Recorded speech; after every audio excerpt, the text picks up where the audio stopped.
Halo teman-teman pecinta catur, welcome to my channel Mukas Chess Experience. Jadi pada video kali ini kita akan coba membahas pertandingan dari turnamen yang diadakan oleh salah satu website catur online terbesar, yaitu chess.com, yang bernama Speed Chess Championship. Jadi turnamen ini menggunakan format sistem knockout atau sistem gugur, di mana yang kalah akan tersingkir, dan untuk menentukan pemenangnya, kedua pemain akan diberikan durasi waktu tertentu yang kemudian mereka harus bermain sebanyak-banyaknya, dan pemain dengan jumlah kemenangan terbanyak akan lolos ke babak selanjutnya. Dan untuk di video kali ini kita akan mengambil partai dari peringkat ke-9 di dunia saat ini, yaitu Zhao Wesley melawan salah satu bocah ajaib dari Uzbekistan yang bernama Abdusattorov Nodirbek.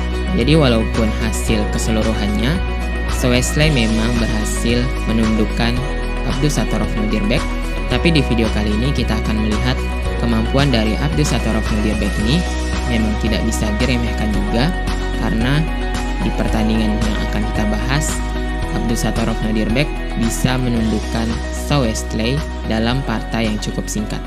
Baiklah, langsung saja kita ke permainannya. Jadi di sini Zhao Wesley memegang buah putih dan Abdusattorov Nodirbek memegang buah hitam. Dan permainan dimulai dengan pion ke E4, lalu pion ke C6, pion ke D4, pion ke D5.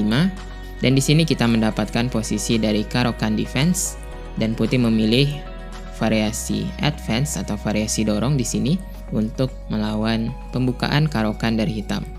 Lalu hitam melanjutkan dengan gajah ke F5, kuda ke F3 dari putih, pion ke E6, membuka diagonal untuk gajah yang ada di F8, gajah ke E2, pion ke C5.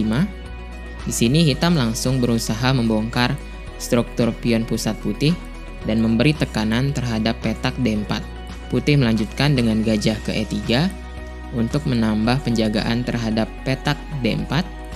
Menteri ke B6 di sini dari hitam menambah tekanan petak D4 dan juga menyerang pion yang ada di B2. Dan putih di sini mengabaikan pion yang ada di B2 dengan langkah kuda ke C3.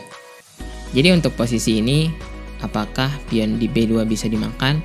Memang secara teori hitam bisa melakukan langkah menteri makan B2 di sini, dan setelah langkah terbaik dari putih yaitu menteri ke B1, hitam memiliki beberapa alternatif jawaban, yaitu menteri makan B1 atau menteri makan C3 atau menteri ke B4. Tapi kita tidak akan membahasnya di sini ya, karena akan sangat panjang jika kita membahasnya di video kali ini.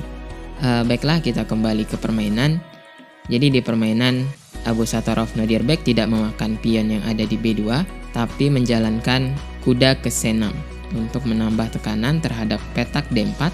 Putih kuda ke A4 menyerang menteri dan juga pion yang ada di C5. Hitam membalas dengan menteri ke A5 skak, melakukan skak dan juga mengancam kuda yang ada di A4. Jadi di posisi ini putih menjaga kuda yang ada di A4 dan juga menutup skak dengan langkah pion ke C3. Kuda dijaga oleh menteri di sini. Lalu pion ke C4 dari hitam. Di sini hitam memiliki maksud untuk menutup jalan kabur bagi kuda yang ada di A4, sehingga kuda ini menjadi lebih pasif dengan posisinya yang ada di pinggir papan. Baiklah, kita lanjutkan dengan pion ke B4 dari putih. Putih bermaksud memainkan kuda ke B2 dan juga pion ke A4 untuk mendapatkan sedikit ruang di sayap menteri di sini. Tapi Abdusattorov Nodirbek menjalankan langkah yang cukup baik dengan mengorbankan gajahnya yang belum melakukan perkembangan di petak F8 dengan memakan pion yang ada di B4. Dan setelah pion C makan B4, lalu kuda makan B4.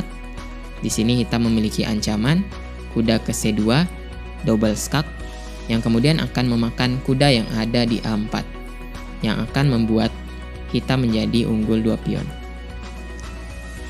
Jadi di permainan putih melanjutkan dengan kuda ke C3. Hitam tetap menjalankan kuda ke C2 skak, mengancam raja dan juga benteng yang ada di A1. Di sini putih tidak bisa melarikan rajanya ke petak F1 karena hitam bisa memakan kuda yang ada di C3. Oleh karena itu putih harus menjalankan raja ke D2 untuk menjaga kuda yang ada di C3.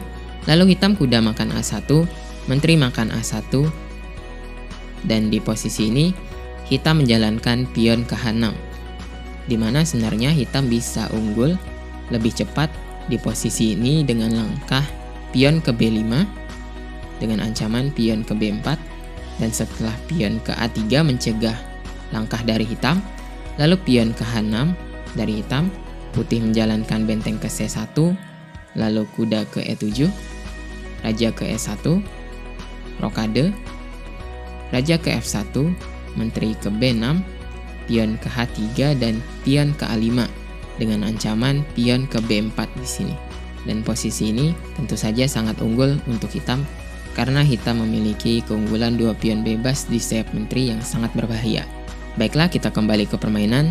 Jadi di permainan Abdusattorov Nadirbek menjalankan langkah pion ke H6 memberikan jalan kabur bagi gajahnya. Putih menteri ke B2 mencegah langkah pion ke B5, benteng ke B8 dari hitam untuk mempersiapkan langkah pion ke B5, menteri ke B5 skak, menteri makan menteri, kuda makan menteri, kuda ke E7, pion ke A4, dan kembali lagi hitam melakukan sebuah langkah yang salah sebenarnya di sini dengan langkah pion ke G5. Sebenarnya langkah terbaik menurut rekomendasi komputer adalah dengan melakukan rokade yang akan membuat posisi hitam menjadi lebih baik. Tapi untungnya setelah langkah pion ke G5, Sowesley tidak menjalankan langkah terbaik di sini, yaitu kuda ke D6 skak, dan setelah raja ke F8, pion ke H4 menyerang pion yang ada di G5, dan setelah pion ke G4, kuda ke H2 menyerang pion yang ada di G4, pion ke H5 dan pion ke F3 untuk membongkar struktur pion hitam di sini. Dan di posisi ini putih memiliki posisi yang lebih baik menurut analisa Stockfish. Baiklah, kita kembali ke permainan. Jadi di sini Sowesley menjalankan langkah yang cukup fatal dengan raja ke C3, dan setelah raja ke D7 dari hitam untuk menghubungkan kedua bentengnya, putih menjalankan kuda ke D2, hitam gajah ke G6, pion ke H4 dari putih, pion ke A6 untuk mengusir kuda yang ada di B5, dan setelah kuda ke D6, pion ke B5, hitam bermaksud menciptakan 2 pion bebas di sini. Dan di permainan Sowesley menjalankan kuda ke F1, dan setelah pion ke B4 skak, raja ke B2, pion ke C3 skak, raja ke B3, dan kuda ke C6 dengan ancaman kuda ke A5.